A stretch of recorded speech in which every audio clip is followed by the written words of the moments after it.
Cool. Well, welcome to the Celebs.com studio up at Sundance. Luther. Hey man, great to be here. You've got a short film up here.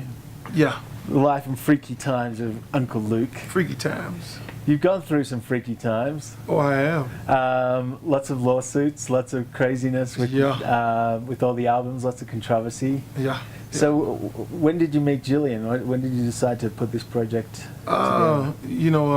Guys at Raconteur, my man Evan hooked me up with him, and they thought it was a great idea for me to go and work with Julie and them and Jillian and them. And at the same time, I was running for mayor of Miami-Dade County, and I was like, how am I gonna be able to do a movie and then run for mayor at the same time? But it was good because I got to release myself at 2 o'clock in the morning and shoot a movie. And did you like the collaboration aspect of it? Yeah.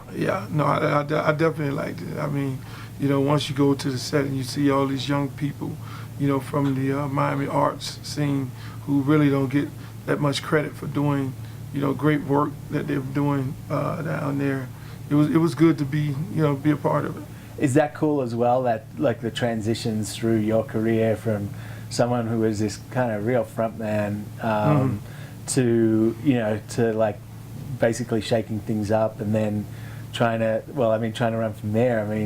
Yeah. How much did you have to distance yourself from your past or acknowledge your past or play up that? Well, actually, my past, because of the things that I went through was much more politically motivated than people may have known.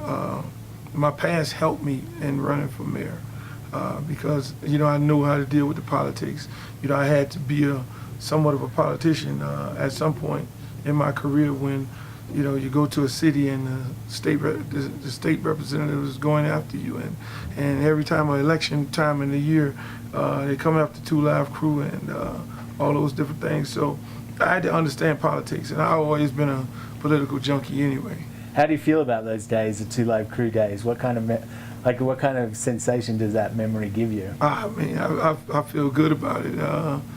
It was some crazy days, and that's why when Jillian approached me in doing the film, I always had this notion, and we always talked about it, me and the guys at Raconteur, about doing a documentary of my life story.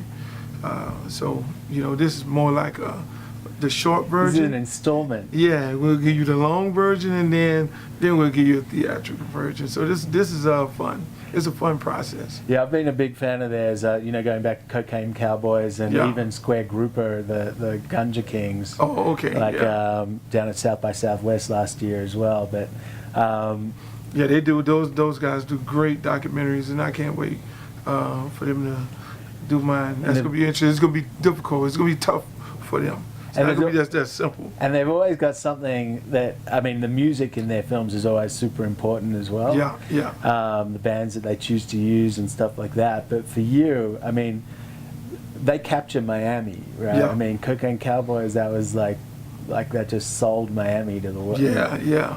And to you, you're so much a part of Miami too. Yeah. How did you feel about representing Miami in this, even in the short? That's probably the most important part of it. When they approached me and they, gave me the whole breakdown of these young people at a Bosch Film Festival, and they told me about them, and they said, "Hey, look, these are some young, inspiring artists, and they represent a whole lot of other young, inspiring artists in Miami."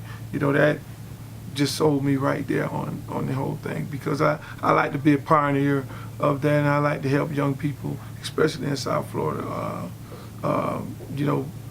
get the respect, because it's a lot of movies and a lot of television shows are being shot down there, and those kids are not getting any work, getting any credit for doing anything down there, and it's real sad. So this piece represents much more than just the short film on my life story.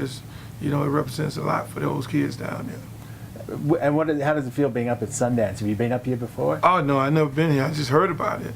You hear about Sundance, and then you hear about Cannes. Yeah. And You know, I mean, it's a blast. I mean, I get to see a whole lot of my friends from the music industry, and you know, and some of the people who I knew, and it's, you know, it's new, you know, because normally you go to these boring award shows and you go to these boring conventions. This is a whole different world. It's a whole different set of things, and I'm just soaking it all in and enjoying myself. Do people try and get you to rap for them and stuff?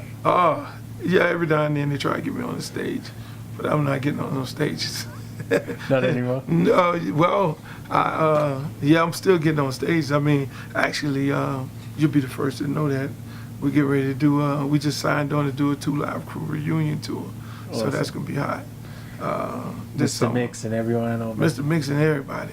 Can you imagine that? We're going to take all the top bass artists, put them on the tour from, you know, Sir Mix-a-Lot, you name it, the Quad City and the 69 Boys. Well, you got to be at that show now. Sounds amazing. I would love to be at that show. Yeah. Very cool. Well, thanks for spending a few minutes with us. Congratulations on the Life and Freaky Times. I can't wait for the feature-length version. Oh, okay, no doubt. Very cool. Thanks, all right, man. Appreciate it, man. Yeah. All right, cool.